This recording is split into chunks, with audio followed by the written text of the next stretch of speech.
All right, hey, welcome back. This is Real Estate Investing Mastery. Alex and I have the second answer to the second part of the question from Jesse. And basically, I'll play it again here so you guys can listen to it. Joe, this is Jesse Mills calling out of Minneapolis, Minnesota. This is a cool thing. Thanks for it. Number 2, have you ever heard of virtual office VA staffing? And I stumbled across them, actually got a call from them, and looks like they're a pretty cool VA. They specialize in exactly what we do. A little more expensive than overseas, but it looks like they're pretty specific to our industry, and I think might be worth taking a look. If you've had any experience with them, would love to know. Thanks, man.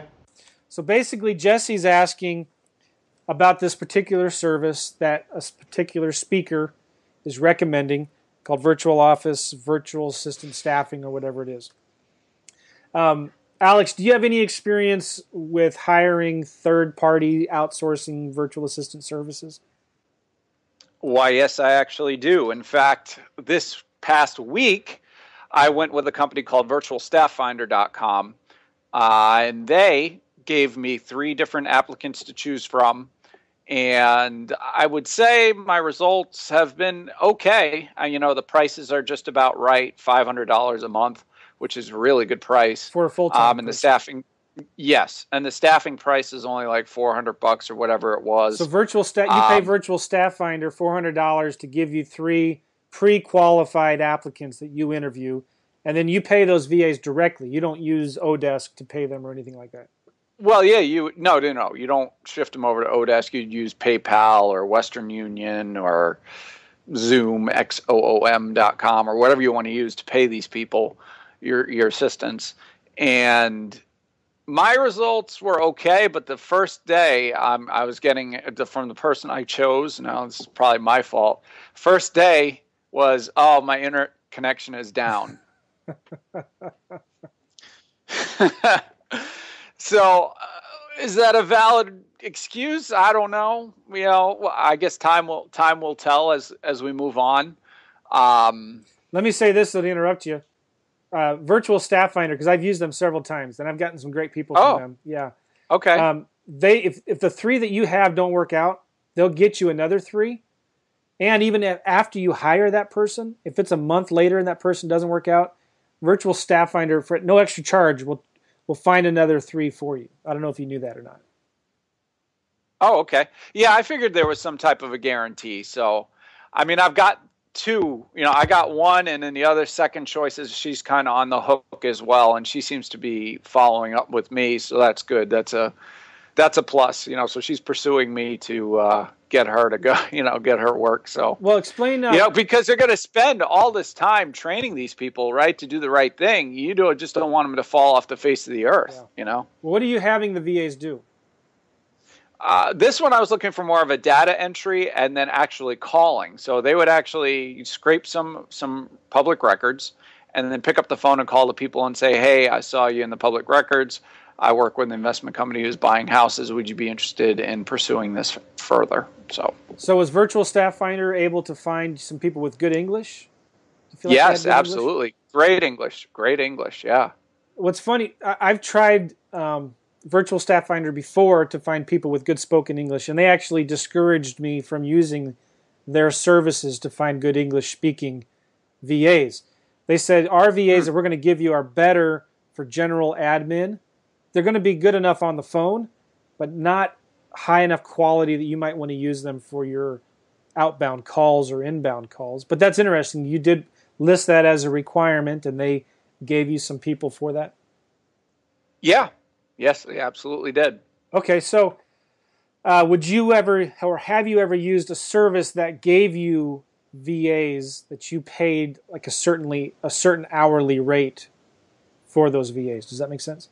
No, I've only used Odesk before and managed it through there, but I've never done it to where I was like they stayed in the middle the whole time, you mean? Yeah. So this particular service here's my take on it. There are a lot of services out there that do that. I would strongly recommend, and I think Alex would agree, you're going to be much better off finding your own virtual assistant to do that. And it's not that hard. People complicate it. Simple. Yeah, it's really not that hard. There's a couple. Put an ad out there, and they will be on that white on rice. White on rice. So you could I've found plenty of really good VAs on Odesk before, and Virtual Staff Finder. I've used Virtual Staff Finder a couple times. In fact, the last time I used them, I hired 2 of the 3 that they gave us, and so far they've been working out great.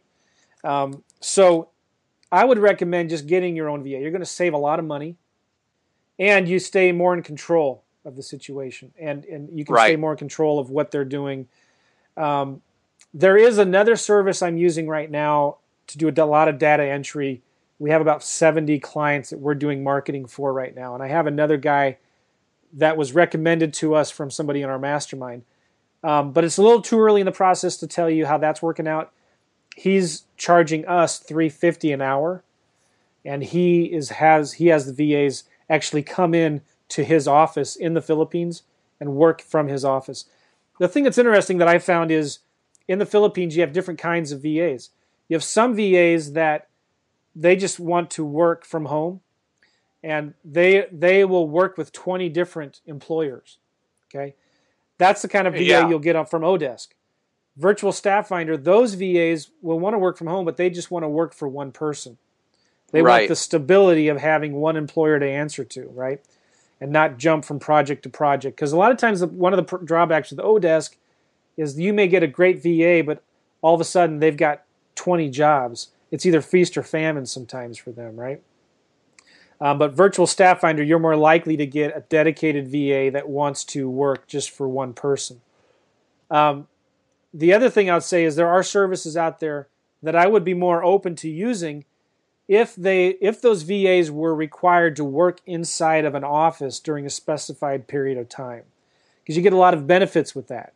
They work in an office that has a much more reliable internet, and when they're in the office, they have somebody managing them, and they're more likely to have higher productivity for the most part, generally speaking.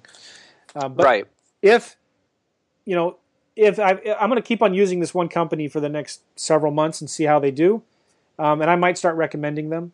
But this is a guy, he's from America, he's from the United States, he lives in the Philippines, and he's just taking off about $1.50 an hour from each of these VAs that he outsources. But they come into his office and work for him. And so far it's been pretty good.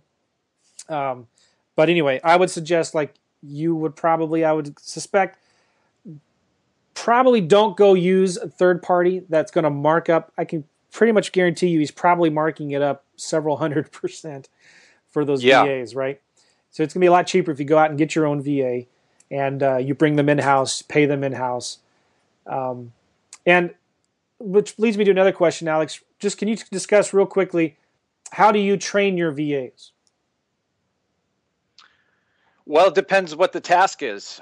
If it's a simple task of data entry, I've got a video. I just simply send them the video and say, here, this is what I want you to do. Go do it. Let me know if you have any questions. How do you do the video? I do the video through a Jing project or a Camtasia. Usually Jing is real easy because it's a free service that you can do videos of 5 minutes, and that's usually all you need. Or you can stack like 2 or 3 videos on top of each other and break them into portions like that for the task. And that's really the easiest and most hands-off way to do it. If we're doing phone work, then they'll get on the phone with me and they'll listen to me talk to a seller or talk to a prospect or whoever it is, and then we'll discuss it and we take it from there. So. I mean, they're always in contact with me via Skype throughout the day and through email and things like that. So, yeah, it's a hands-on process, and you've got to be available, because if they don't feel they have the support, they're not going to be motivated, and they might end up leaving after you put in all the work in training them. So, do you use Google Docs to kind of write your instructions down and then have maybe a Google spreadsheet for them to input the stuff into there? Or how are you? No. Usually, I should probably use Google Docs, but I just usually they email a spreadsheet to me, or or they'll put it directly into a CRM, or they'll send me a daily worksheet at the end of the day telling me what they did. you got to just kind of find out what works for you. I'd recommend looking at Google Drive because you could write down your instructions step by step what you want to do. So that's what I do. I do a bullet point outline of this is what you got to do. And then I do a video of me walking through that and actually doing it with Jing. And I'll put the Jing links to those videos at the top of that document. Then I share that document with my VA. I share it through Google Drive with the VA. That way, if that VA quits or they leave or whatever, I let them go, I can unshare that document and then just share it with my next VA. It's like your process manual. You're building it kind of as you go. And then I use Google Spreadsheets for them to put the data in when they're scraping it off so it comes into Google Spreadsheets. And then I use Podio once they're taking the leads and they're putting it into my CRM. Anyway, good stuff. That was I think, thorough answer to that question. Absolutely. That's what we strive for here. That's what we strive for here at Real Estate Investing Mastery. All right, Jesse. That's right. Hey, listen, there's going to be a link down below if you guys want to ask us more questions. We're going to try to come out with these more regularly. We already got a good half dozen questions that we're going to be going through and releasing them out. But if you have more questions, go to the link down below or go to our website, realestateinvestingmastery.com, and you'll see a little bar on the right-hand side where you can click that, and you can send us a voice message. We'll play your question and try to answer it. It's the best way we can. All right? Check it out. realestateinvestingmastery.com. See you guys. See you, Alex.